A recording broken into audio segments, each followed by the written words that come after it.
Bom dia a todos. Bom dia aos que nos assistem remotamente. Vamos então hoje dar início ao terceiro dia do nosso 8º Congresso Nacional da CONACAT aqui em Brasília.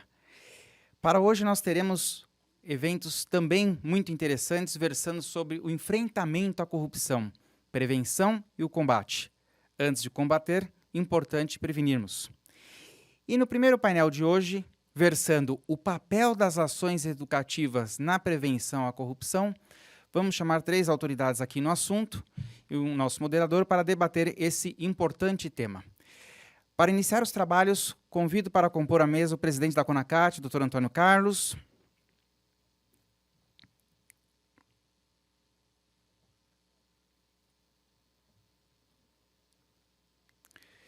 E para a abertura dos nossos trabalhos, convido ainda o vice-presidente CONACAT, presidente da FENASTC, Dr. Amaury.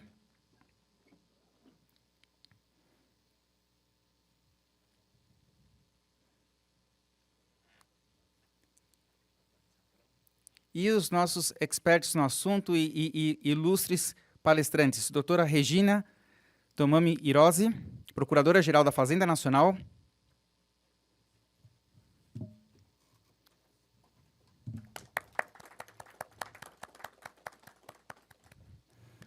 Doutor Alexandre do Nascimento Santos, Diretor de Políticas e Diretrizes da Educação do MEC, Educação Básica do MEC.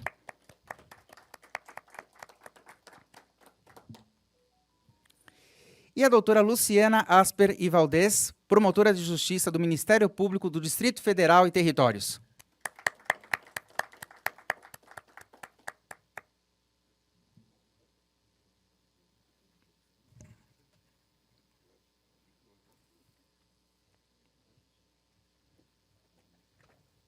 Por favor, todos fiquem à vontade, tenham assento, por gentileza. Antes de passar a palavra ao nosso presidente para a abertura dos trabalhos, gostaria de agradecer imensamente, é uma honra, um prazer contar com a presença dos senhores aqui para abrilhantar o evento e compartilhar um pouco de vossas experiências. Confesso que na qualidade também militante no enfrentamento da corrupção, tendo sido professor do ensino médio fundamental no passado, sou entusiasta também do tema, atualmente professor universitário, mas entusiasta do tema prevenção à corrupção já a partir da base, porquanto acredito veemente que é por meio da educação que nós podemos aí sensibilizar a sociedade, reeducar e plantar uma semente para o futuro. Passo a palavra agora, então, para o nosso presidente, Dr. Antônio Carlos. Bom dia a todos e todas, que prazer imenso, mais um dia do nosso 8º Congresso e mais um dia brilhante, com certeza, porque temos temas da maior importância, como tivemos excelentes temas também nos dias anteriores. Estamos muito honrados com as presenças e os temas que têm pautado esse congresso.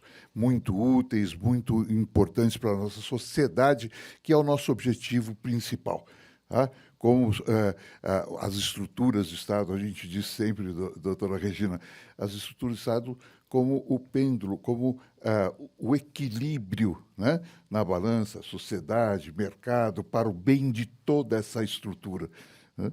Então, esse é o foco principal da CONACAT, e o combate, prevenção e combate à corrupção é assim, um tema que nos é extremamente caro, como quando o Dr. Robinson aceitou tocar esse tema com a força que ele tem, com a experiência que ele tem dentro da CONACAT, nós nos sentimos extremamente prestigiados e queremos dar toda a atenção a esse tema, e só mencionando que a senhora é a coordenadora de um livro fantástico que será lançado hoje à noite. Com certeza a senhora vai se referir a ele no momento adequado.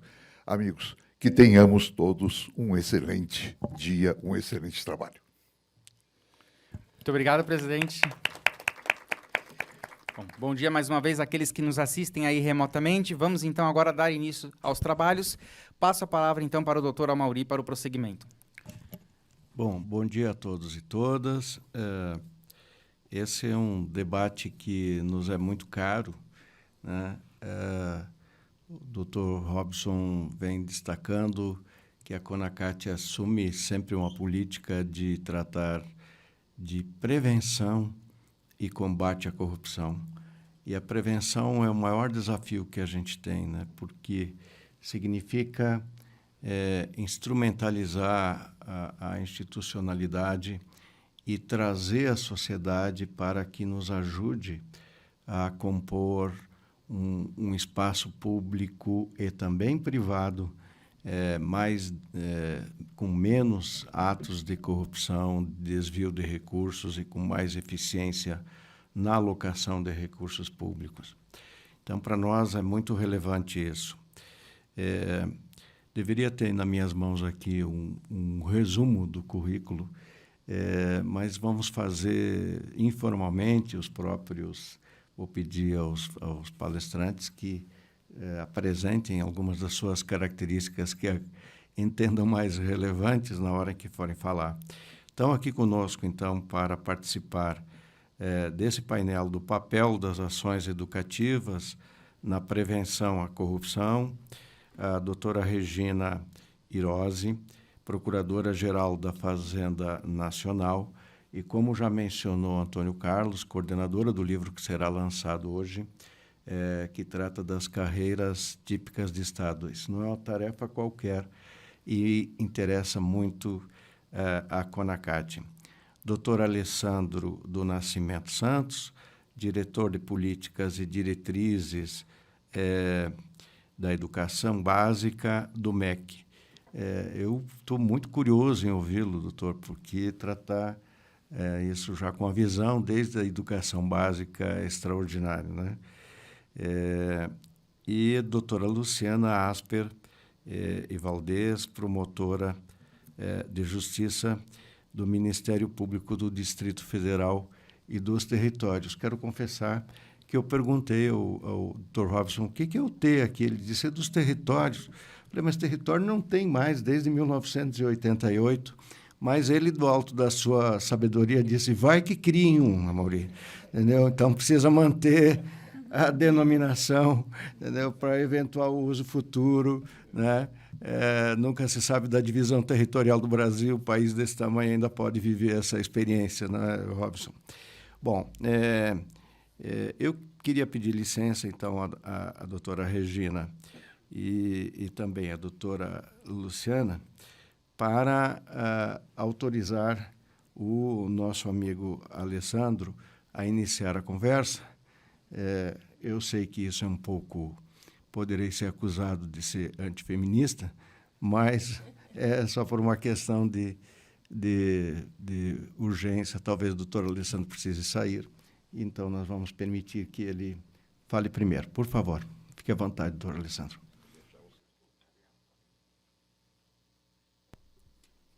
Muito bom dia a todas e todos, também a quem está acompanhando aqui o evento online.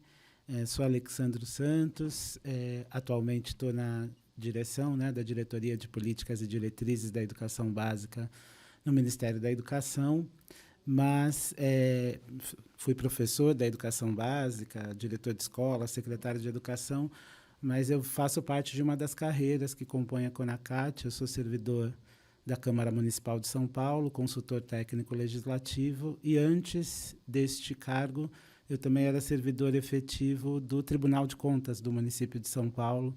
Então, a minha interação aqui com a CONACAT, a partir do nosso sindicato, o Sindilex, é mais antiga, né? Então, nos encontramos de novo agora em outra interação. Eu sou doutor em Educação pela Universidade de São Paulo e fiz o estágio de pós-doutorado junto à Fundação Getúlio Vargas, no programa de Administração Pública e Governo. E na educação básica, aqui no Ministério da Educação, nós respondemos pela educação infantil, pelo ensino fundamental e pelo ensino médio, nas suas diferentes modalidades, educação escolar indígena, quilombola, enfim. E fico muito feliz do convite ao Ministério da Educação para participar dessa conversa, porque o Brasil talvez esteja um pouco atrasado no processo de conexão dos esforços de educação básica naquilo que eu prefiro chamar de educação para a integridade pública. Daqui a pouco eu vou falar por que eu não vou falar especificamente combate à corrupção, eu vou preferir falar de educação para a integridade pública. Já existem documentos internacionais muito consolidados sobre o tema, né? O CDE tem um conjunto de publicações muito importante, convocando os estados nacionais a organizarem seus sistemas de ensino a partir de uma lógica de educação para a cidadania, e dentro desta lógica de educação para a cidadania, um trabalho intencional no campo da educação para a integridade pública. E acho que nós fazemos essa conversa num mês muito especial, né? Esse mês a Constituição Federal completa 35 anos, é um esforço na nossa redemocratização, de organização de um Estado democrático de direito, com uma visão de cidadania muito ousada para a época e continua ainda hoje muito ousada, dado o fato da gente não ter conseguido concretizar a cidadania preconizada na Constituição de 88, mas também no momento em que o Brasil está superando uma prova muito dura para o seu regime democrático, com polarizações políticas que fragilizaram a nossa coesão social, fragilizaram a própria democracia ao atacá-la, e nós estamos num processo de cura que ainda vai demorar bastante tempo, né, dessas feridas que a democracia brasileira sofreu, especialmente no começo desse ano.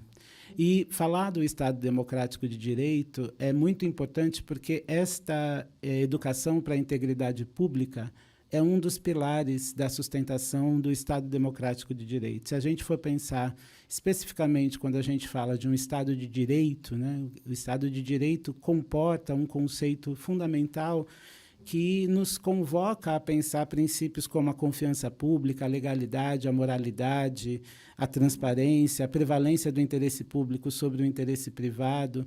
São elementos do DNA do Estado de Direito, mas que eles não sobrevivem sozinhos, né? Para que esses pilares, para que essas estruturas do Estado Democrático de Direito possam se manter de pé, nós precisamos que as pessoas que compõem esta sociedade também estejam com seus corações e mentes organizados por um conjunto de princípios e de valores capazes de dar conta, no cotidiano, de operacionalizar esses princípios, né? Então, o princípio da legalidade vira a letra morta se, nos corações e mentes das pessoas que compõem a sociedade, a legalidade não é um valor.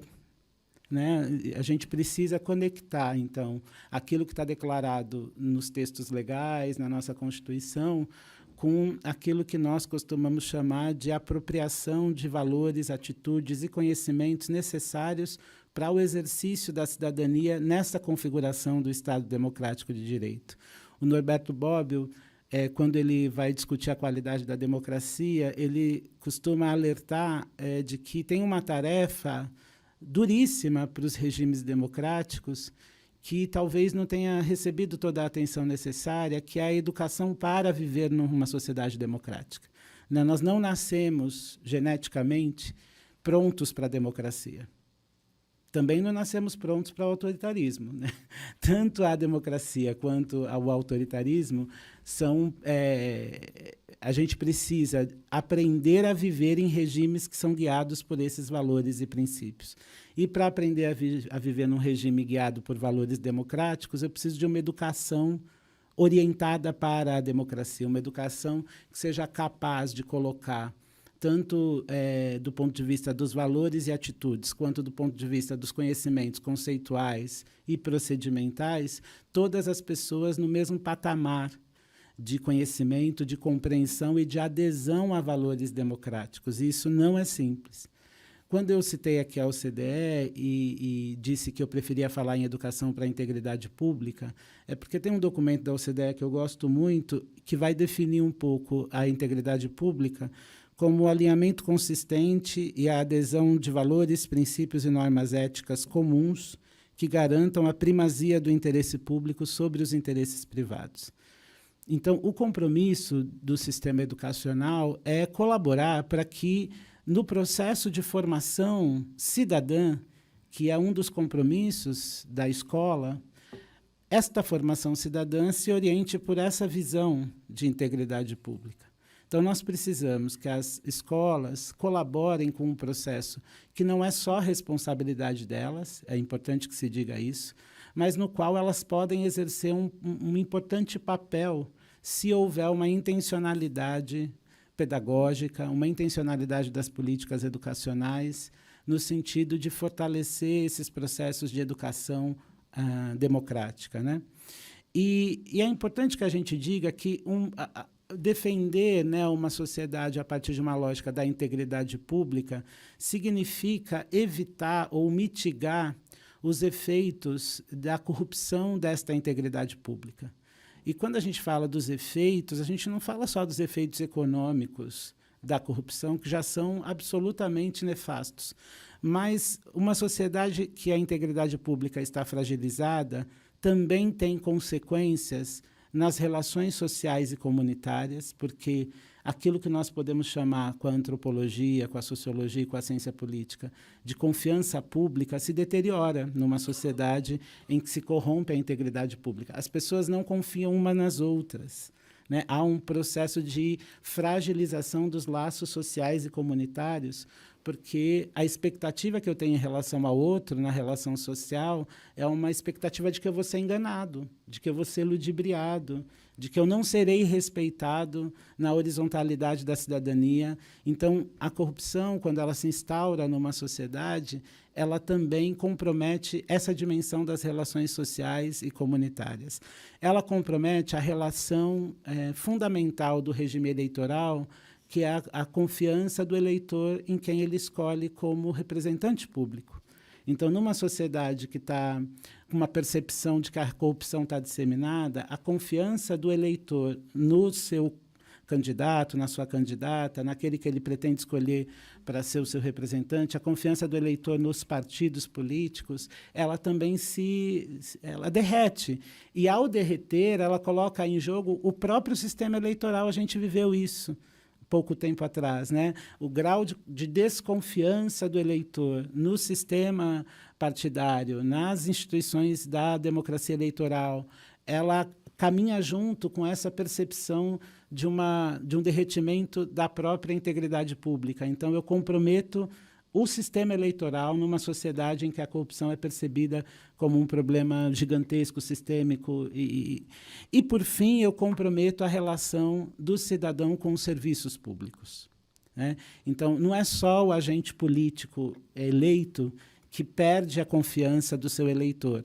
Nós, servidores públicos, servidoras públicas, cumprindo o papel de ofertar serviços públicos, nós também perdemos a confiança da sociedade. Então, a sociedade deixa de acreditar que a UBS do seu bairro vai tratá-la bem. Deixa de acreditar que a escola vai ensinar o seu filho bem. Deixa de acreditar que o agente tributário vai fazer uma fiscalização adequada da relação tributária. E, ao fazer isso, a gente compromete o cerne da cidadania, que é o sistema de garantia de direitos, né? Então, nós precisamos combater a corrupção e promover uma sociedade orientada pela integridade pública, não só pelos efeitos econômicos, mas também pelos efeitos sociais, políticos e pela própria sobrevivência da democracia, né? Sem um cuidado com a integridade pública, essas coisas todas se perdem. E aí, qual o papel da educação, né? E especialmente aqui da educação básica, embora eu considere, presidente, que a educação superior também vive uma crise de integridade pública gigantesca, né? Assim, do ponto de vista de como as instituições de ensino superior lidam com as regras legais que elas precisam cumprir, do ponto de vista do comportamento de estudantes e professores no ensino superior. Quando a gente fala em integridade pública, isso envolve colar na prova, gente, é valor, né? E aí não tem corrupção pequena, corrupção grande, quando a gente fala em integridade pública, né? É princípio, e princípio é inegociável. Mas eu vou me focar aqui na educação básica, que é a minha responsabilidade mais recente. E acho que, assim, para a gente fazer uma conversa bastante ponderada sensata sobre o que a gente chama de corrupção, é importante nós nos afastarmos de uma visão de que a corrupção é um ato praticado por alguém atípico ou excepcional, um demônio que não é o nosso, que não está no nosso cotidiano. Não, a corrupção é praticada aqui, ó, na nossa frente, com os nossos pares, onde a gente convive, não é algo excepcional, tá certo? Essa visão de que a corrupção é algo excepcional nos leva a trabalhar muito na lógica de escândalos de corrupção, ao invés de trabalhar na lógica de uma sociedade que está permanentemente lidando com eventos de corrupção, permanentemente, e não só dentro do governo. Né? Nós temos práticas que afetam, né? Que derretem a integridade pública no setor privado. Nós temos práticas que afetam a integridade pública no terceiro setor. Não é só no governo que a gente enxerga processos e eventos de corrupção da integridade pública. Então, essa visão da integridade pública como uma salvaguarda de todos, e não só do governo, é muito importante para a gente avançar no que seria uma educação para a integridade pública. Essa educação para a integridade pública, na minha visão, é uma educação comprometida por instalar nos corações e mentes das crianças, adolescentes, jovens e adultos, um conjunto de valores e princípios orientados pelo interesse público, pelo bem comum, mas também conhecimentos conceituais e procedimentais que permitam que essas pessoas possam identificar riscos à integridade pública, que elas possam compreender a natureza desse risco, por que ali eu estou frente a uma situação que pode corromper a integridade pública, e que elas saibam o que fazer quando elas se deparam com uma situação de corrupção à integridade pública. Isso não é simples. Né? Isso implica colocar no currículo da educação básica um conjunto de elementos que permitam a aprendizagem desses conhecimentos e a apropriação desses valores e dessas atitudes.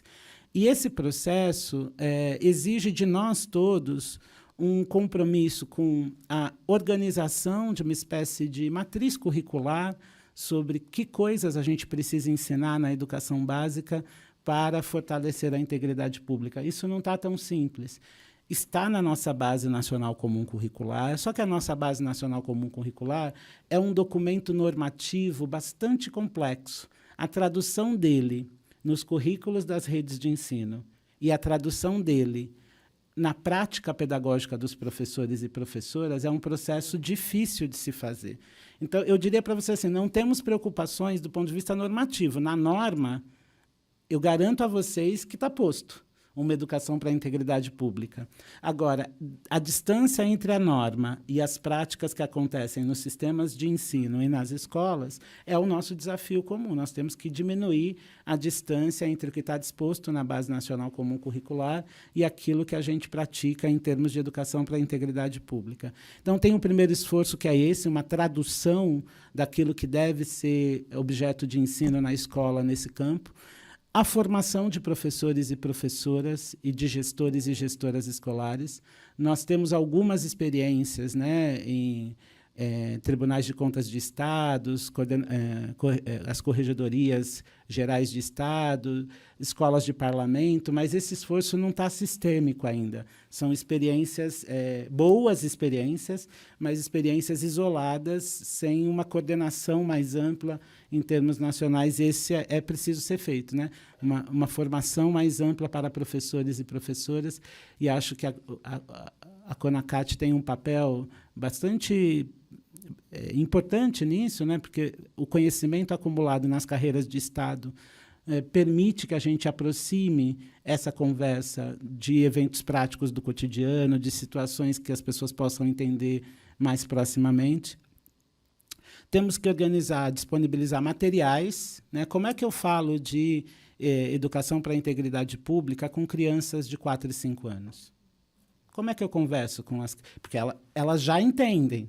A gente só precisa encontrar qual é o melhor tipo de abordagem, material, situação de ensino, que vá fazer sentido para uma criança de 4 a 5 anos. Mas quando ela combina a regra de um jogo no parque e ela quebra essa regra, ela precisa entender o que está em jogo ali.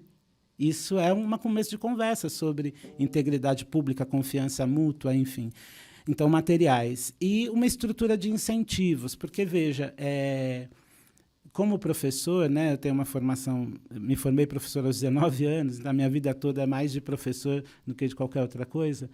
A gente espera muita coisa da escola, né? A gente espera que a escola forme para a saúde, forme para a cidadania, forme para o mundo do trabalho, forme para participar das eleições. Há um conjunto altíssimo de expectativas em torno do que a escola deveria fazer na formação dos meninos e meninas. E eu não reclamo das expectativas. Pelo contrário, eu falo, puxa vida, como a profissão que eu escolhi é relevante. Né? Como essa área que eu escolhi trabalhar é central para a vida comum.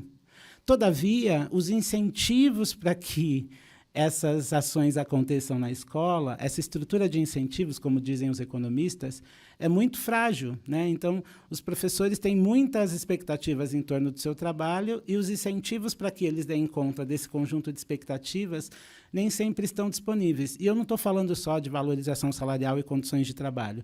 Eu estou dizendo também de um conjunto de estímulos que aproximem os professores desses temas relevantes.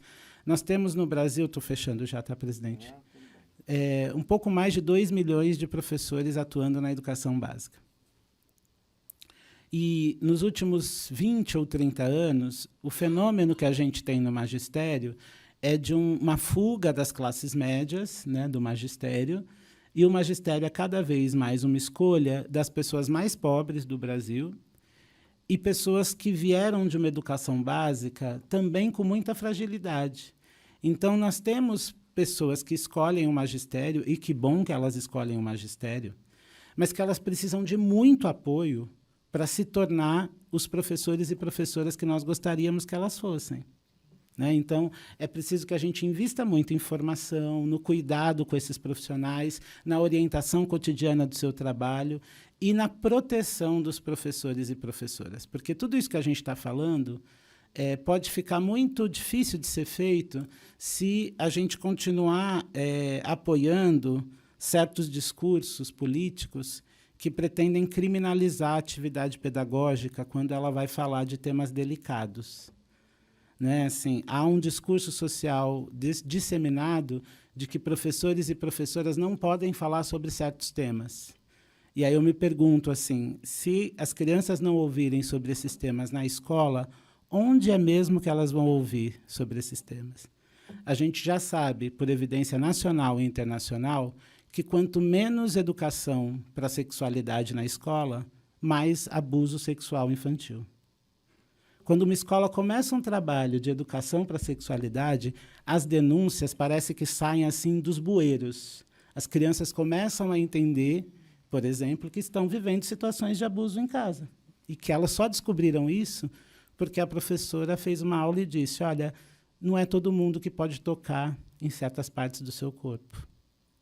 Então, se a gente não proteger os professores no seu ato pedagógico, para que eles possam discutir o que é corrupção, para que eles possam discutir como é que a corrupção se manifesta nas estruturas da sociedade e o que se pode fazer para combater, os professores podem ficar com medo. Eles podem querer fazer o trabalho de educação para a integridade, eles podem até receber formação e materiais para este trabalho, mas eles podem ficar com medo de serem atacados no processo de ensino-aprendizagem, porque um determinado grupo familiar ou uma determinada parcela da sociedade entende que fazer isso é doutrinar as crianças numa certa visão política. Então, que a gente esteja bastante consciente da importância da educação para a integridade pública, mas também do que nós precisamos fazer para que ela se torne realidade. Eu tenho certeza que ninguém é contra uma educação desse modo que eu estou trazendo aqui, mas não basta a gente dizer que quer. A gente precisa construir os caminhos, se empenhar, se engajar, para que as condições para essa educação, para a integridade pública, estejam disponíveis em cada escola brasileira. O Ministério da Educação está à disposição, o ministro Camilo Santana mandou um abraço, a nossa secretária de Educação Básica também, Quero me desculpar, a secretária de Educação Básica não está em Brasília e eu vou precisar representá-la no evento que está acontecendo agora no Auditório Ulisses Guimarães, mas eu me coloco à disposição da CONACAT, dos colegas aqui da mesa, né, para a gente continuar essa conversa, mesmo que não seja hoje, para que a gente possa planejar e realizar coisas juntos. Muito obrigado, presidente.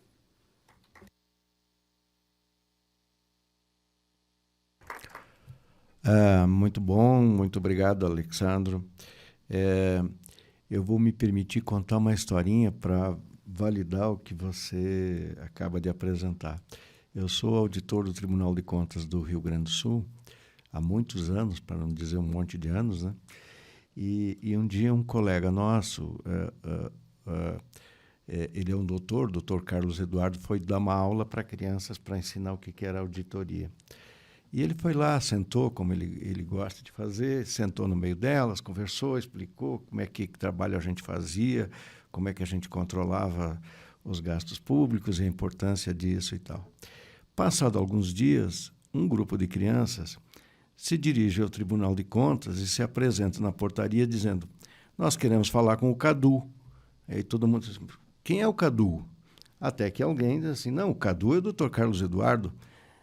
Aí chamaram ele foi lá, atendeu as crianças e tal, disseram: nós viemos aqui porque nós fizemos uma auditoria na escola. Nós perguntamos à diretora da escola quanto a escola tinha recebido de recursos, e daí nós fizemos uma lista, olha aqui, tem uma torneira pingando lá no banheiro, está faltando papel não sei onde, está faltando material na sala de aula, a professora disse que ela não está recebendo as condições necessárias para fazer os materiais para a gente trabalhar. Eles fizeram uma auditoria. Então, eles aprendem com uma rapidez enorme, né? E nos ensinam que dentro do modo de entendimento deles, eles podem trazer grandes contribuições. Foi uma belíssima experiência, né? De relacionamento com as crianças, né? Bom, então, muito obrigado, doutor Alessandro, pela sua intervenção. Fique à vontade se precisar sair, nós entendemos isso. Então, ouvimos aqui o doutor Alessandro do Nascimento Santos e tivemos uma bela aula de como tratar a integridade no setor público nos primeiros anos da infância, a importância disso. Eu, desde logo, vou passar, então, a palavra para a doutora Luciana. Nós acordamos aqui que você seria a próxima a apresentar. Então, vamos ouvir a doutora Luciana Asper e Valdez, promotora de justiça do Ministério Público do Distrito Federal e dos territórios, como bem ensinou o Robson. Por favor, fique à vontade.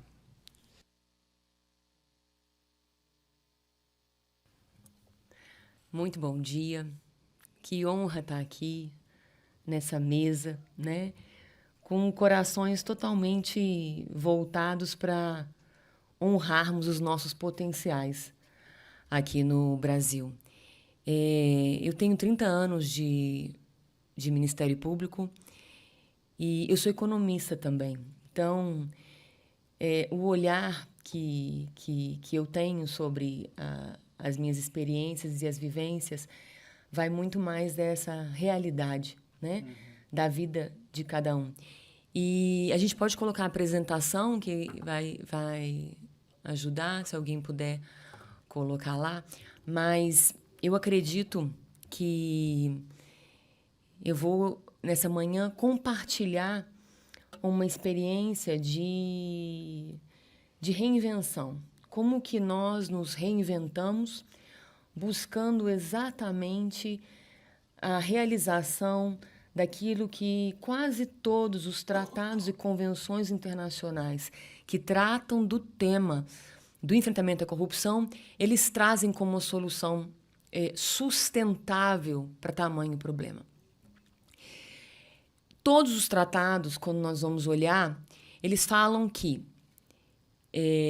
a gente parece que quando estamos diante do problema da corrupção e das suas dores, né, muito bem falado, não é a questão do desvio, mas tudo que o desvio gera nas experiências da nossa sociedade. Ele fala que a solução sustentável está justamente em formar pessoas íntegras, pessoas inteiras. E eu, de fato, encontrei para mim um refúgio, um lugar de refrigério, um lugar de segurança, um alicerce em cima do qual eu consigo me alegrar todos os dias dentro da educação. Enquanto promotora de justiça, buscando que esses potenciais todos do Brasil, sem dúvida nenhuma, não existe a possibilidade de nós compararmos o Brasil com qualquer outra nação. Quando nós olhamos para os nossos produtos, a nossa terra fértil que tentam imitar em laboratório, o nosso clima que tentam imitar em estufa, o fato de... Enfim, eu acho que a gente conhece bem as nossas riquezas, né? O nosso potencial das nossas hidrovias, das nossas águas, dos nossos mares, das nossas praias. Eu acho que tudo isso nos convoca a uma postura de mordomos sobre a nossa nação. Como que nós estamos, de fato, transformando todas essas riquezas em potencial para que a obra-prima dessas riquezas, que é o brasileiro, que aí eu aponto para essas estrelas aí que estão na bandeira, possam, de fato, se desenvolver plenamente em todos os seus potenciais. E eu acho que é essa que é a nossa missão. Nós sabemos que o Brasil sabe fazer coisas com excelência. Nós não temos a menor dúvida disso. Nós vivemos diversas experiências de educação excelente, de prestação de saúde excelente. A gente sabe fazer as coisas quando nós aprendemos a fazer. A questão é como que nós lidamos com esse processo de transição, das dores que nós vivemos para os nossos potenciais. E eu acredito que talvez a chave, e seja aquilo que eu tenho buscado me manter, a chave esteja justamente em nos guardarmos sensíveis às dores. Porque a coisa que o ser humano mais faz buscando a felicidade não passa de uma ilusão. A gente busca uma felicidade colocando todas as dores debaixo do tapete e não querendo senti-las. Porque é ruim sentir dor. Acontece que a dor é a única coisa que vai fazer você se reinventar por completo, mirando o alvo, mirando o propósito, firme no seu caminho, no seu propósito, olhando todos os obstáculos, que não são poucos, todas as frustrações, olhando para todos eles apenas como parte do processo. Mas para isso eu preciso ter muito claro onde é que eu quero chegar, porque senão você desiste no meio do caminho. Eu, depois de 20 anos de Ministério Público, 10 como estagiária e servidora no MPF e 10 como promotora de justiça, isso foi justamente em 2013, eu tinha jogado a toalha, eu queria parar de brincar. Porque a vocação constitucional que estava prevista para mim, eu não achava que isso ia acontecer, né? E aí eu vi uma sociedade desperta, buscando a integridade, buscando guardar o Brasil. E isso me motivou a não desistir. Falar, como é que eu, que me dispus a ser servidora pública, vou desistir quando a sociedade não está desistindo do seu próprio país, né? E aí a gente tem algumas questões que a gente precisa compreender nessa dor, né? Rui Barbosa tem uma fala de 1914, ou seja, há 109 anos, em que ele dizia: de tanto ver triunfar as nulidades, de tanto ver prosperar a desonra, de tanto ver o poder se agigantar nas mãos dos maus, ele estava fazendo aí o quê? Um diagnóstico de experiências. O que nós experimentamos, né? Por que os pais ou os professores tudo não estão educando para a integridade? Porque existe um fenômeno que a gente precisa compreender dessa corrupção sistêmica, endêmica e histórica. Ela gera uma crença que ele registrou como nós desanimamos da virtude. Nós passamos a achar que não valia a pena mais educar para sermos retos, íntegros, né? E cumpridores dos nossos deveres, generosos com o outro, porque você tinha que sobreviver na selva. E a partir dessa crença surge comportamentos. A crença leva a comportamentos que qual era? Rir-se da honra. Quantas charges, quantas paródias, quantas novelas, quantas histórias a gente está aí há tantos anos rindo de nós mesmos, achando que isso tudo é inofensivo? Não é. É a causa de todas as nossas dores. O fato da gente naturalizar tudo isso. E quererem que a gente naturalize tudo isso. E isso gerou uma cultura, que é a cultura de ter vergonha de ser honesto. Ou seja, ter vergonha das virtudes, não valorizar as virtudes. E isso se repete quando a gente olha um clamor dos operários que construíram o Congresso Nacional. Lá na fundação do Congresso, lá embaixo, na fundação está escrito, de tanto ver...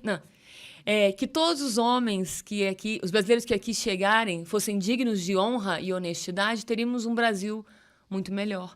Então, nós temos dentro de nós a consciência de que nós precisamos de uma mudança de mentalidade, uma mudança de comportamento para alcançar uma mudança de cultura. Acontece que as mudanças são incômodas. Né? Se eu falar para você, levanta daí e senta aqui, isso por si só já é incômodo. Imagina a mudança dos nossos comportamentos e renúncias que vão nos guardar na integridade. Eu tenho uma definição muito singela e simples da integridade que ajuda a gente a perceber que só por hoje eu quero me guardar íntegro. Porque a integridade é exatamente essa capacidade que nós temos de guardar-nos inteiros. Guardar-nos das nossas más escolhas, guardar-nos das pressões externas que querem com que a gente se corrompa. O que é a corrupção? Vamos falar bem amplamente, né? A corrupção é exatamente a ruptura do coração, a ruptura do cor, a ruptura da essência humana.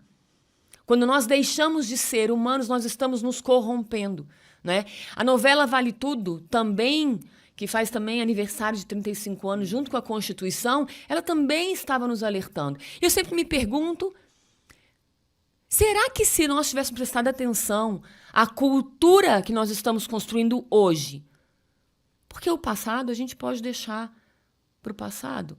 O nosso discurso de que os portugueses trouxeram a corrupção a navio, a gente pode deixar ele de lado e começar a perguntar o que eu estou fazendo hoje, porque não temos nenhum corrupto aqui de 500 anos e nem mesmo de 100. A questão é que o sol nasceu hoje e ele nos convida a falar o que você está construindo hoje. E de verdade, nós só temos hoje. Então, quando eu acordo de manhã e eu falo o que eu vou fazer hoje para que o meu patrão, que é aquele que está me vendendo um paninho, uma frutinha, uma balinha no meio da rua, para que ele possa um dia ser a estrela que ele foi programado para ser. Porque eu sempre me dói, isso me faz chorar, eu sempre penso onde é que ele estaria se ele tivesse tido as oportunidades que eu tive. Qual é o potencial, as habilidades, os dons, os talentos que está nesse coração que nós não estamos lapidando? Será que nós vamos estar em 2050 aqui discutindo essa mesma coisa, esse mesmo discurso de Rui Barbosa de 109 anos atrás? Isso depende do que a gente está fazendo hoje. E aí, para que eu me mantivesse firme nesse propósito, eu voltei porque a própria Constituição diz para a minha vocação, a vocação que eu assumi. E cada um de nós, qual é a vocação que nós assumimos? A gente tem que se perguntar, né? Porque você vai perseverar, você vai ter capacidade de inovar, você vai lidar com os processos de forma racional, emocional, para se transformar isso em ação. E foi isso que eu consegui fazer. E é por isso que eu estou aqui hoje com alegria, dizendo que, apesar dos pesares, de todas as dores, eu acredito que hoje é um dia que nós podemos construir algo diferente. Então, quando ela fala que eu, né, o headhunter que buscou, quem é que quer ser promotor de justiça aqui? Quem é que quer ser Ministério Público? Vocês devem defender a ordem jurídica, o regime democrático, os interesses sociais individuais indisponíveis. Como? Por todas as medidas necessárias e processos cabíveis. Então, dentro disso, eu fui buscar justamente nos tratados o que ele diz a respeito disso. E como eu falei para vocês, eles dizem isso, que é possível nós construirmos, formarmos pessoas. Pessoas são educadas e elas aprendem todos os dias. Acontece que quem é que está educando e para o que nós estamos educando? Essa pauta nunca foi tão relevante quanto hoje na era digital e na era da inteligência artificial. Por quê? Porque a questão hoje não é mais a questão do conhecimento ou da informação. Eu falo que nós vamos ver uma educação totalmente que vai precisar se reinventar nos próximos 5 e 10 anos, porque ela vai mudar completamente. Porque hoje a inteligência artificial e os chats GPT e por aí vai, é que vai estar com todo o conhecimento. Hoje, você formar um bom aluno não é um aluno de primeiro ano, de segundo grau, está sabendo tudo que o terceiro já sabe. Não é isso. É justamente quem é, para quê e como que ele vai alimentar a inteligência artificial, com que informação, com que interesse e quais serão as perguntas feitas a essa inteligência artificial. Nós temos que compreender isso, que corações nós estamos formando hoje, porque eu posso formar uma inteligência artificial e perguntar para ela, eu posso inserir nela todas as informações sobre todos os tipos de processo e todo tipo de caminhos para a impunidade que existem e perguntar para ela, nesse caso aqui do meu cliente, como que eu garanto a impunidade dele?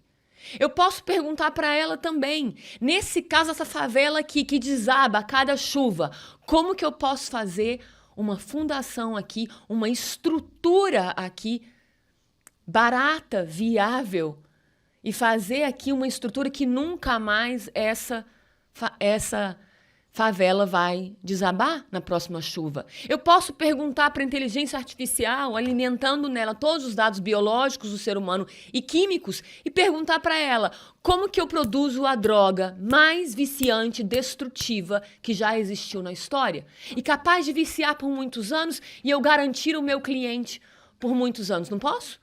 Mas eu posso também perguntar para a inteligência artificial, estão aqui todas as informações sobre todos os tipos de câncer, todos os tipos de doença que a gente ainda não tem a cura. E estão aqui toda a biodiversidade da Amazônia, todas as coisas que a gente ainda não investigou e perguntar para ela, me dê a cura. Entendem? A questão hoje é que tipo de pessoas nós estamos formando para gerir essa informação e conhecimento através da tecnologia. Porque é o homem por trás da tecnologia que vai definir se ela vai ser para destruir a humanidade ou para construir a humanidade. Nós já estamos vendo isso. Nós já estamos vendo isso. Quando é que nós vamos despertar que isso vai mudar completamente a forma de educar nossos alunos? Não dá mais para não educar os nossos alunos na integridade. Não dá mais. Porque ele vai precisar pertencer. E tomara que ele aprenda a pertencer se doando, se jorrando, entregando aquilo que ele carrega de bom. Então, esses tratados todos, e a gente participou da construção de 3 guias de política pública internacional nos últimos anos e de um documentário, junto com a Unesco, com a OCDE e com a ONU-ODC, justamente para trabalhar a educação para a integridade. Me surpreendia sempre que isso nunca existia. Até que em 2016 eu me encontrei com a head lá de Paris, da Unesco, e perguntei para ela, nenhum desses ODS aqui jamais vai conseguir ser atendido se não simplesmente formarmos pessoas inteiras, retas, que amam vidas, que amam potenciais. Ela virou para mim e falou, você tem toda a razão. Ela voltou para Paris, estruturou o programa. Em 2018 começamos a construir esses guias e esses programas com especialistas do mundo inteiro. E eu trouxe a minha experiência prática de chão de fábrica na educação básica e universitária para que a gente pudesse trazer essas experiências para esses guias. Eles já estão em português, foi o primeiro idioma fora dos oficiais a serem traduzidos em razão da experiência brasileira. E a própria Declaração Universal de Direitos Humanos, ela nos traz a resposta para esse caminho. ela fala muito claramente que nascemos livres e iguais em direitos e dignidade. Isso é muito lindo, né? Nós entendemos assim? Entendemos assim, certo? Qual é a diferença para mim e para a menina que me vendeu o chiclete hoje de manhã? Absolutamente nenhuma. Nenhuma. Mas é assim que nós vivemos? Ela está usufruindo do que eu usufruo? Ela está conhecendo todos os potenciais dela? Por quê? A Declaração Universal dos Direitos Humanos, ela traz a resposta no seu artigo 1º. Ela fala que porque o ser humano, diferente de todos os outros, ele é dotado de razão e de consciência, ele pode aprender a se relacionar uns com os outros a partir do princípio da fraternidade. E é essa questão que a gente precisa. Nós estamos ensinando uns aos outros, ou sequer aprendendo a viver com o outro como o meu irmão? Como se ele fosse da minha família? Seria muito simples se a gente começasse a olhar para o outro como o nosso irmão. Então, nós temos no Brasil 90% da produção de toda a ametista do planeta Terra. Isso tem que chamar a atenção da gente. Por que tanta riqueza no Brasil? Por que a gente produz 400 toneladas por mês de uma pedra preciosa? Entre tantas riquezas que eu tentei pontuar aí. Mas isso precisa ser lapidado. E, de fato, os lapidadores estão lapidando essas pedras. E nós? Estamos lapidando a obra-prima, que é o ser humano? Como que nós estamos fazendo isso? Como cada um de nós está fazendo isso? Porque a gente geralmente veste uma camisa de escravo e de vítima quando a gente entrega o nosso problema ou a solução dele para terceiro. E é esse que é o grande desafio do brasileiro. Ele parar de somente apontar os culpados, apontar responsáveis, que são muitos. Nós podemos, sim, passar aqui a manhã inteira, a tarde inteira ou até a noite inteira pontuando todos os culpados para que os nossos potenciais não tenham se transformado em oportunidade. Mas simplesmente isso não vai resolver. Então eu me recuso a investir a minha energia e o meu tempo apenas apontando. E eu quero perguntar o que eu, viva, com saúde, com conhecimento, com inteligência, com os privilégios que eu tive acesso, estou fazendo para lapidar e para transformar a nossa situação. Porque as instituições com as quais nós estamos frustrados e decepcionados são formados de pessoas. As instituições não são processos, não são aparatos, não é essa cadeira, não é. São as pessoas e a razão pelas quais nós as usamos. Que relevante nós estamos usando esse auditório aqui para discutir esse tema. As instituições são pessoas. E as pessoas podem ser transformadas todos os dias. Elas têm essa oportunidade. O nosso cérebro garante isso, que nós temos um cérebro elástico, capaz de aprender de novo. Mas para isso precisamos voltar à compaixão, voltar a ter dores, para que a gente possa olhar para o outro e falar como que está a situação dele, ao invés de ficar olhando só para o nosso próprio umbigo, nosso próprio conforto. Então, a gente precisa começar a compreender por que nós olhamos para as normas legais como se elas fossem obstáculos, ao invés de como elas de fato se pretendiam ser, como um lugar de proteção e de segurança. Eu sempre me surpreendo quando o ser humano ele olha para as normas e para as leis, o que existe, quando elas são justas, tá? Porque existem normas abusivas e injustas a rodo aí. Mas quando elas são justas, estão buscando o bem da humanidade, por que eu olho a norma que fala não roube, não desvie, não mate, não use drogas? E ao invés de entender isso como um lugar de proteção, eu olho para aquilo e eu falo, como que eu consigo burlar ou passar por cima dessa norma? Como se isso fosse um desafio para o ser humano. Então, para a gente guardar, livrar nós mesmos da nossa maldade e livrar o outro da nossa maldade, livrar o outro do meu desrespeito, das minhas feridas, da minha grosseria, da minha ingratidão, da minha desonestidade, da minha prepotência, da minha exploração, do meu autoritarismo, da minha indiferença, da minha frieza, da minha usurpação, da minha desonestidade, do meu preconceito, da minha arrogância, eu vou precisar começar a ser reinventada, transformada, olhando para as normas como um patamar mínimo de integridade. As normas que a gente tanto vê aí serem violadas não é o patamar máximo, é o patamar mínimo de integridade. E sabe por que elas não são cumpridas?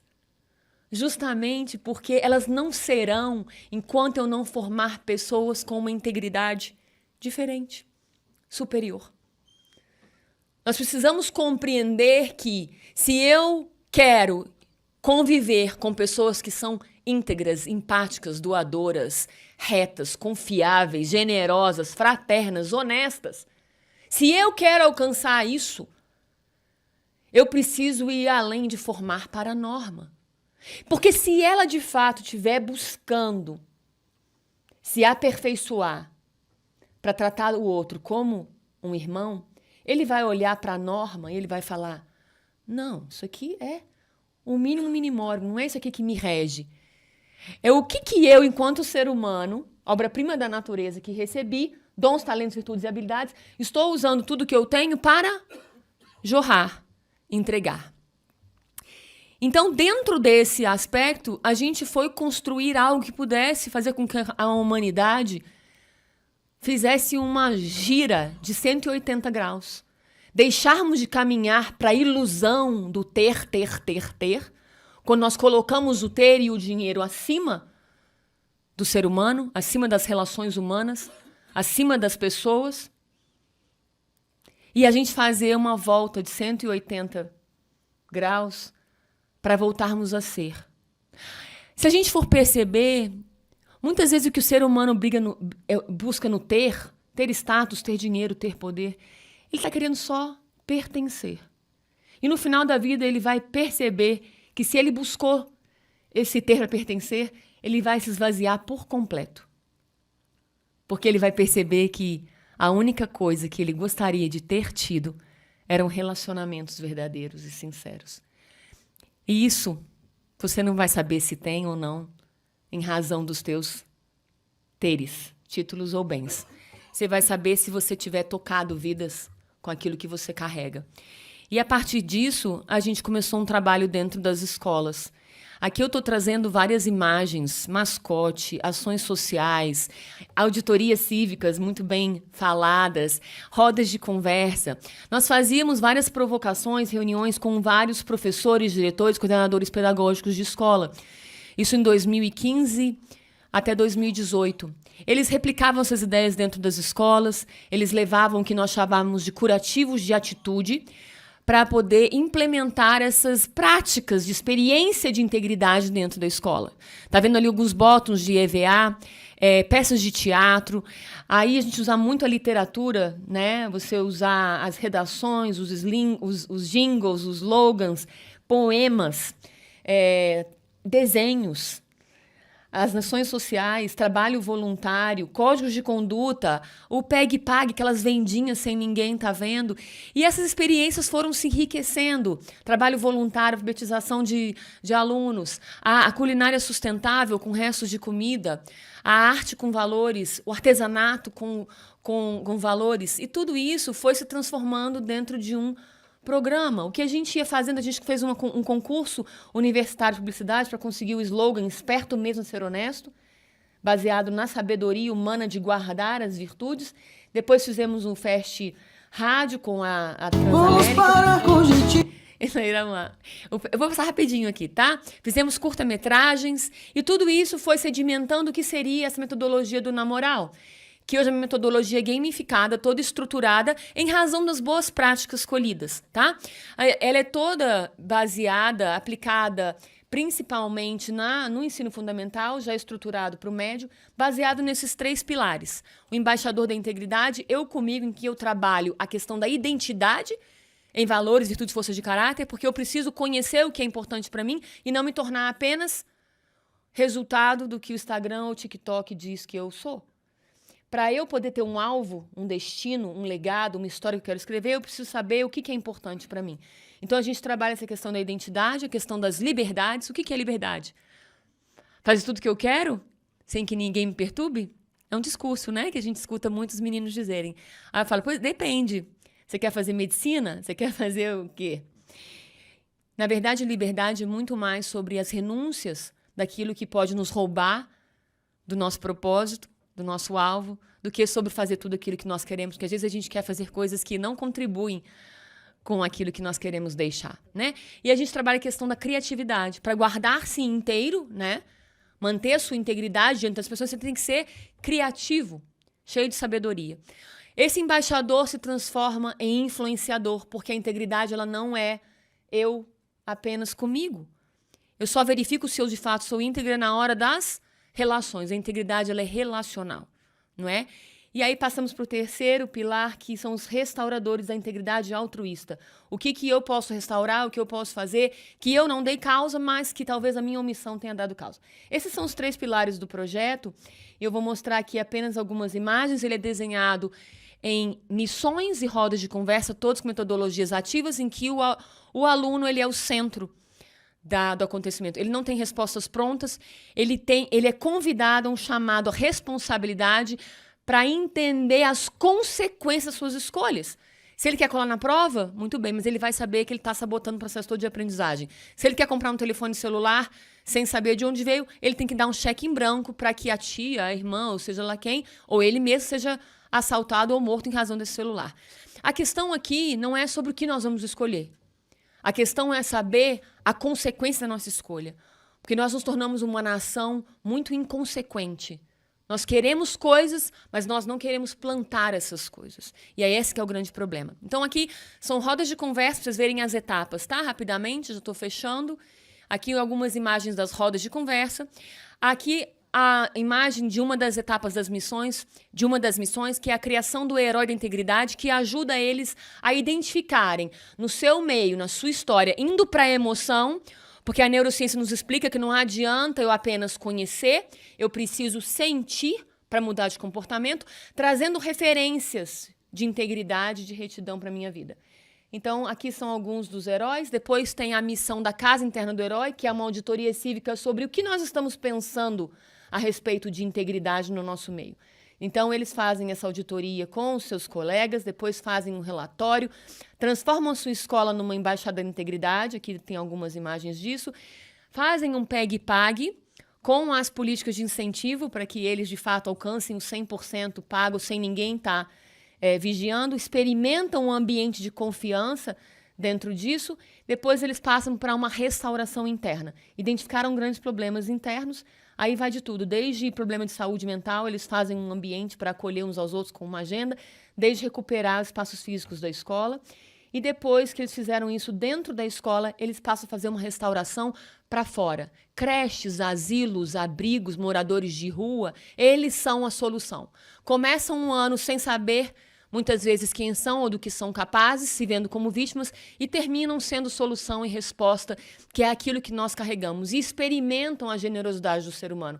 Fazem uma exposição que chama Expo Integridade, convidam as comunidades para poder participar da Expo, e aí você tem já um projeto que está para o ensino médio. Nós temos formações feitas no Brasil todo já através da Escola Superior do Ministério Público da União para multiplicar isso no Brasil todo. Aqui algumas imagens dos heróis criados por professores formados.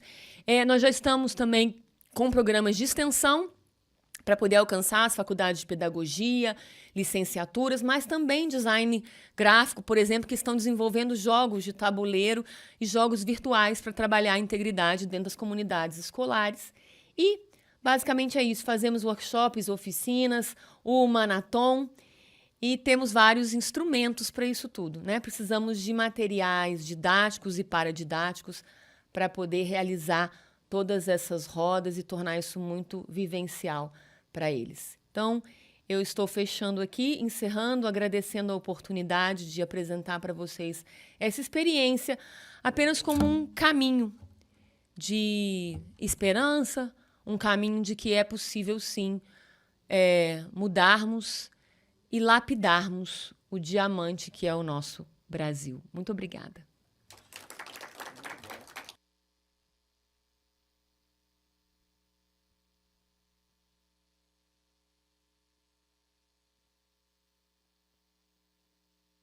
Segue desligado. Agora sim. Muito bom, muito obrigada, doutora Luciane. Enquanto você falava, eu estava lembrando aqui de uma participação do Gabriel Garcia Marques, grande escritor dos 100 Anos de Solidão, num do Fórum Social Mundial que nós realizamos em Porto Alegre. E ele contou uma historinha rápida. Ele dizia que ele tinha um mapa mundial estilizado e uma criança rasgou completamente o mapa. E o neto dele, em poucos minutos, reconstruiu. E o neto dele tinha 8, 10 anos. E aí ele disse, como é que tu conseguiu fazer isso se você nem sabia como juntar as peças? Ele disse, você não observou que atrás do mapa tinha um desenho de um ser humano. Por isso que eu consegui reconstruir. Então, dessa maneira, ele mostrou que a gente tem potenciais sempre de ativar a capacidade humana. Então, muito obrigado, doutora Luciana. Foi muito legal essa conversa que nós tivemos. Desde logo, eu vou passar para a doutora Regina Tamami, isso, Hiroshi. Claro que já estava mostrando aqui para a doutora Regina como provocação. Nós temos 9.400 auditores de tribunais de contas, os 33 tribunais de contas do Brasil, e estamos organizando eles como carreiras típicas de Estado para a gente poder construir auditorias efetivas e combater a corrupção antes que ela aconteça. Por favor, fique à vontade. Perdão.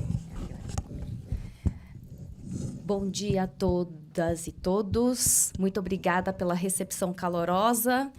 Só rapidamente uma pequena observação. Eu sou procuradora da Fazenda Nacional, por uma questão de lealdade e transparência. A procuradora-geral da Fazenda Nacional é a doutora Nelise Lenze Ruas de Almeida, né, que eu mando saúdo e mando um grande abraço. É só para esclarecer que eu não sou procuradora-geral da PGFN, eu sou procuradora da Fazenda Nacional e coordenadora desta obra coletiva Carreiras Típicas de Estado, Prevenção e Enfrentamento à Corrupção sob a Perspectiva Internacional, que será lançado hoje esse livro, né, na Embaixada da Espanha aqui em Brasília, com a presença de ilustres autoridades brasileiras e estrangeiras, as autoras e autores também, né, que vêm de diversas regiões do Brasil.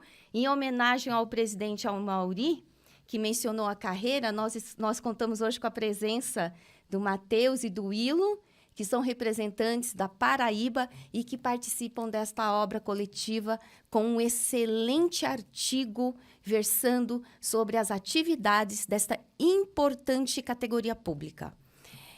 Eu também quero cumprimentar a doutora Luciana, porque eu sou uma admiradora do trabalho da doutora Luciana. Quando eu assisti a palestra dessa grande, eu diria assim, servidora pública no sentido mais puro, viu, Luciana? Você serve a nação. E isso é muito importante, porque somos servidoras e servidores públicos de Estado e não de governo. Nós servimos a nação. Nós somos muito importantes dentro do contexto do Brasil e do mundo, sim, porque as nossas atividades são relevantes. Não só na questão de prevenção e de combate à corrupção, mas no planejamento e na concretização de políticas públicas previstas na Constituição Federal. Então, na verdade, eu estou aqui hoje prestando uma homenagem a todos nós. Então, um aplauso para todos nós. Não é verdade? Porque nós temos que ter essa autorreferência, não é? Porque vivemos um momento de vilanização dos servidores públicos. Acho que a preocupação da doutora Luciana, quando ela diz de vocação, é isso, é o nosso chamamento, né? O que vem de dentro, vem da alma. E eu sou servidora pública há praticamente 30 anos também. Venho de longa data numa caminhada, eu sou paranaense, né? Comecei numa carreira de auditora fiscal na Receita Estadual do Paraná, E lá permaneci durante quase 10 anos, depois fui para São Paulo, assumir, então, o meu posto na Procuradoria-Geral da Fazenda Nacional. Eu sou procuradora, então lido muito com as questões que envolvem tributos, mas não só essa área de recuperação de crédito tributário, né, quando ingressam na dívida ativa da União, mas também outros débitos. Então, a PGFN, para quem não sabe, a Procuradoria-Geral da Fazenda Nacional, é um órgão, um braço da AGU, Advocacia Geral da União. Na prática, eu sou uma advogada pública federal concursada. Só queria, dando sequência às excelentes apresentações do professor Alexandro e também da doutora Luciana, que nos inspiram muito. Eu gostaria de dizer o seguinte: há um pouco mais de 15 anos, eu viajo, eu palestro, eu desenho atividades junto com professores. Nós fazemos todo um planejamento de ações educativas para a prevenção à corrupção. Especificamente, e eu acredito que o nosso amigo Vinícius, que é representante da Receita Federal, né, Vinícius? Educação fiscal para a cidadania. Por que educação fiscal? Eu só queria noticiar o seguinte: nós falamos muito hoje no Brasil sobre educação financeira, que é como lidar com os nossos recursos particulares, né? Isso é muito importante, saber poupar, saber gastar, cuidar do orçamento doméstico. Mas e a questão dos recursos públicos? Como que nós podemos mudar a nossa realidade, as nossas referências, não é? Quebrar paradigmas. Eu atuo muito em escolas, também palestro para professores, alunos de variadas idades, desde a tenra idade. Vocês imaginem crianças de pré-escola que absorvem rapidamente conceitos, né? Incorporam conceitos e mudam o comportamento. E posso falar uma coisa para vocês, experiência própria. As crianças, Amaury, são os melhores fiscais que nós temos. São ou não são? São. Porque as crianças incorporam, elas mudam o seu comportamento e em casa, no âmbito familiar, na comunidade escolar, na sua cidade, no seu estado, conseguem operar mudanças. Então, eu venho conversando, né? Eu converso diariamente com professores, né? Cotidianamente, e nós chegamos à seguinte conclusão. A questão educacional, muitas vezes, né, Luciana? Jornalistas nos perguntam: a senhora é cheia de esperança, entusiasmada, mas como que a gente muda o país? A educação é daqui para frente, lá na frente. Não, é agora. É para hoje, não é para amanhã. E as crianças, isso que eu digo, elas incorporam tão rapidamente, absorvem esses conceitos, que elas praticam e começam o hoje. E vou dar um exemplo, a questão da sustentabilidade e da preservação ambiental. Vejam como as crianças de hoje atuam nessa temática. Elas dizem: pai, mãe, tem que fechar a torneira, tem que desligar a luz, nós precisamos economizar. Vocês já observaram isso em casa? Então, as crianças chegam em casa, elas observam o comportamento no âmbito familiar, elas falam com os pais, com os avós, com os tios, com os padrinhos e assim por diante. Imaginem esse efeito multiplicador no dia a dia. E aí eu faço uma comparação. Eu queria fazer uma rápida, uma dinâmica muito rápida, porque meu tempo está bem curto. Aqui é o joguinho da verdade, todo mundo já tem nota 10 com louvor.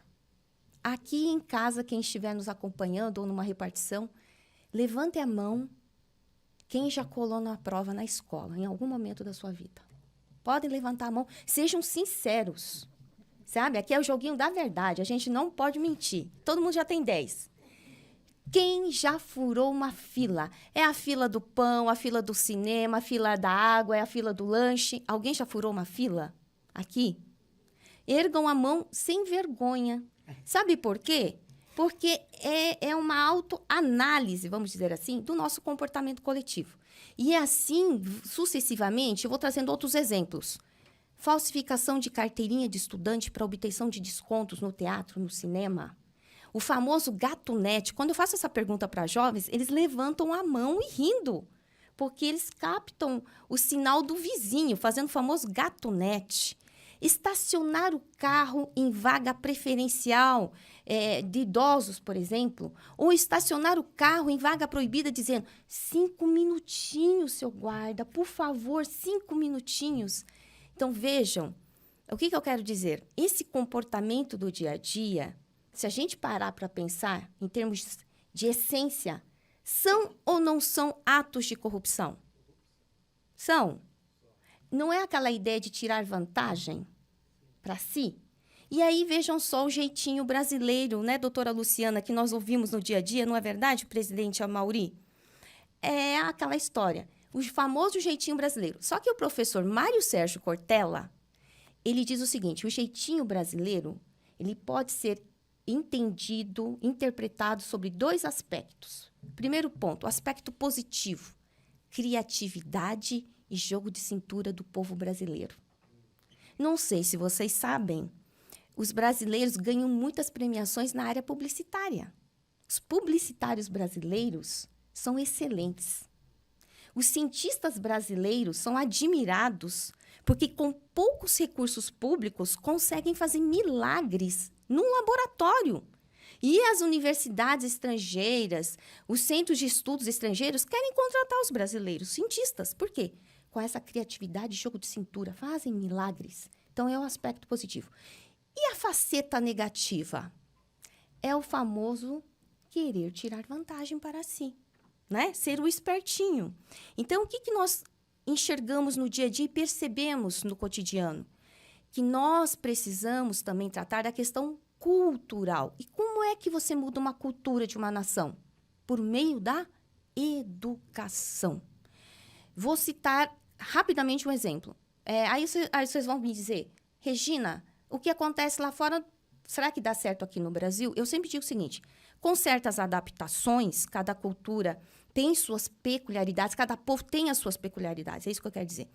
A questão cultural, né? Na sua formação, a questão antropológica, sociológica, mas nós temos condições de, observando outros países, trazer aqui para o Brasil práticas que dão certo, né, doutora Luciana? Você que viaja pelo mundo sabe disso.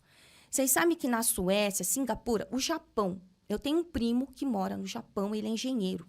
Eu liguei para ter certeza se o que eu estava lendo na imprensa corresponde à realidade. Os 3 primeiros anos escolares no Japão, a ênfase é como se fosse o equivalente à pré-escola no Brasil. A ênfase é em cidadania, formação cidadã, integridade, noção do que é res pública, coisa pública e coisa privada. As crianças no Japão preservam a própria escola. Vocês sabem disso, né? Lá no Japão, quase não tem trabalhadores da área da limpeza nas escolas, porque tudo é muito conservado, muito limpo. As próprias crianças têm essa noção. E aí, há quem diga, é mão de obra escrava infantil? Não, gente. É questão de consciência, de responsabilidade social também, né, doutora Luciana? Então, será que nós não podemos mudar o país? Claro que sim. E eu compreendo bem o que a doutora Luciana quis dizer com isso. Não é ficar só no discurso, né? Nós temos que resgatar o quê? Isso no nosso dia a dia. Porque, de um modo geral, a sociedade, ela anda descrente.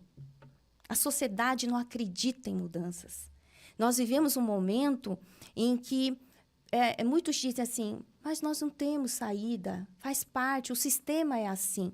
Não, a educação muda, as crianças, elas mudam. E não é só para daqui a 10, 15, 20 anos, é para agora. Nós temos que ter uma agenda propositiva. O que é que nós esperamos daqui para frente? E é como disse a doutora Luciana, não adianta lamentar. Passado é passado. É daqui para frente o que é que nós queremos para o nosso país. E eu faço uma comparação também me baseando em estudos. Vamos imaginar o seguinte, o Brasil é um grande condomínio, tá? Quando nós pagamos o nosso condomínio, onde nós moramos, o que nós esperamos como retorno? Limpeza, segurança, lazer, não é isso? Podemos elencar N itens.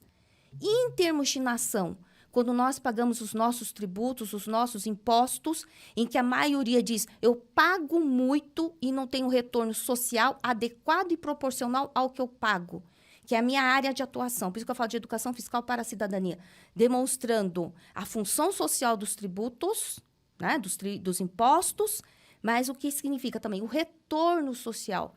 E aí eu falo muito do quê? Da cidadania ativa no contexto de democracia participativa. Nós temos condições, e aí eu digo todos nós, viu, Amaury, como servidoras e servidores públicos, né, doutora Luciana, podemos engajar a sociedade para que cada um, do seu modo, dentro do possível, também cumpra o seu papel de cidadã e cidadão, mas de forma proativa. E não só ficar ali como aquele que só reclama, que fica lá o dia inteiro nos teclados, não é isso? Lançando aquelas ideias negativas. Nós temos que pensar o seguinte, como que eu posso engajar a sociedade? E nisso eu também quero frisar o seguinte, eu convidei para esta obra, como eu fiz na obra número 1 de 2019, o Observatório Social do Brasil. Eu sou voluntária. E como é que nós trabalhamos dentro dessa organização não governamental, uma organização da sociedade civil que a doutora Luciana também conhece muito bem, cuja sede é em Curitiba.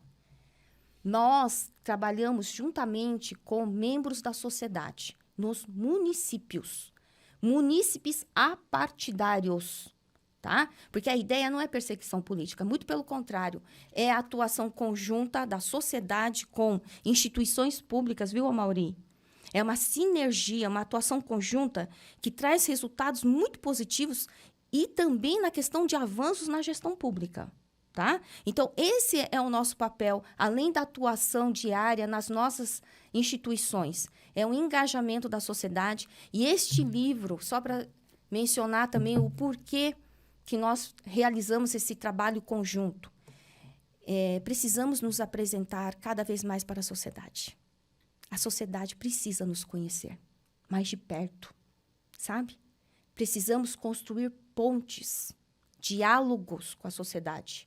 A partir disso, nós contamos nesse segundo livro com 29 artigos. Doutora Luciana é uma das nossas articulistas. Tenho muito orgulho de ler todo o trabalho que foi feito também pelo Vinícius, da Receita Federal, que está aqui presente, Matheus e Willo, pelo Tribunal de Contas da Paraíba. Nós temos representantes de vários órgãos e instituições presentes aqui na obra coletiva.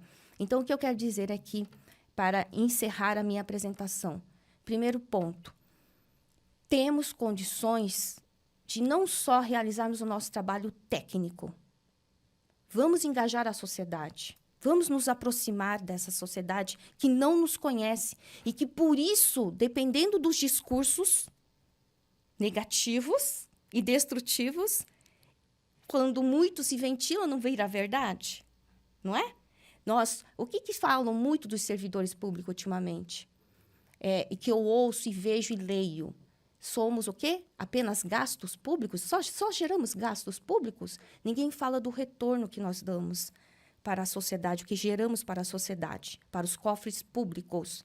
E outra questão, a estabilidade. Estabilidade é privilégio ou será que é uma questão de prerrogativa para que possamos atuar de acordo com as leis e de acordo com a Constituição Federal? Não é? Então, é isso, é uma reflexão, mas mais do que nunca, eu conclamo a todas e todos os colegas de setores públicos, vamos nos aproximar mais da sociedade, vamos nos apresentar, escrever artigos, palestrar mais, né, presidente Amaury? Mostrando que nós temos um trabalho de extrema importância para a nação brasileira.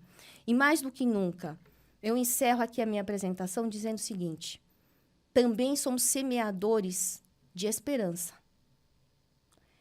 Vivemos um momento muito triste, eu tive uma experiência recente agora, quando convidei grupos empresariais para conhecerem o nosso trabalho de perto, presidente Amaury. Muitos falaram assim, nossa, que trabalho importante, estou falando até da nossa obra. Mas muitos disseram, é uma pena que publicamente eu não possa dar esse apoio, porque eu corro riscos. Meu Deus, o que nós estamos vivendo neste momento? apoiar uma causa que é justa, que é nobre, que é voltada para toda a sociedade brasileira. Esse livro não foi feito para meia dúzia, entre nós. Muito pelo contrário. Por isso que cada articulista escreveu e redigiu o seu artigo de forma didática, objetiva, numa linguagem acessível. Porque a ideia, Amaury, não é só ficarmos realizando trabalhos entre nós, porque nós já nos conhecemos, né? Precisamos avançar nessa agenda.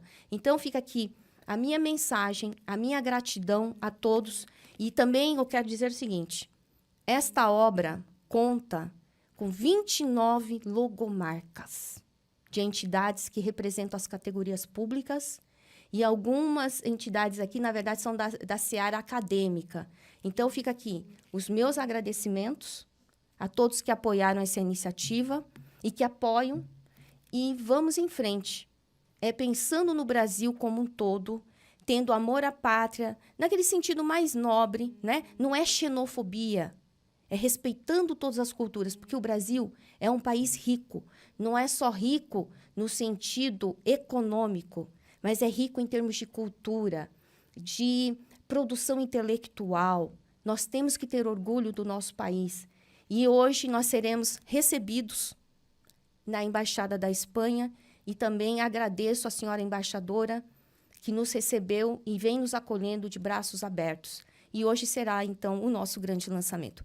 Muito obrigada pela atenção de todas e todos. Agradeço, mais uma vez, a especial atenção.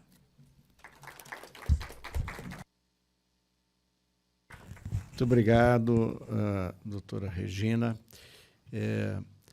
Nós, para encerrar aqui, sempre registramos que o Estado é o garantidor do processo civilizatório. Toda vez que o Estado se afasta, o que entra no seu lugar é a barbárie. Então, quando você faz toda uma defesa das estruturas de Estado, de organização da vida pública, ela é a essencialidade, é a nossa perspectiva de garantirmos o exercício da plena cidadania. Minhas últimas palavras aqui em agradecimento aos três palestrantes, doutora Regina, doutora Alexandro e doutora Luciana, são para dizer que a CONACAT se sente feliz em fazer esse tipo de debates. Nós somos dirigentes sindicais diferenciados, nós gastamos a maior parte do tempo discutindo a institucionalidade e a defesa da construção de uma nação. Nós queremos reconstruir o país, sim, mas queremos construir uma nação soberana, mais igualitária e mais justa para todos. Quando nós realizamos esses debates, nos sentimos parte desse processo da construção do novo e de um ideal de futuro. Muito obrigado. Dou por encerrado o painel.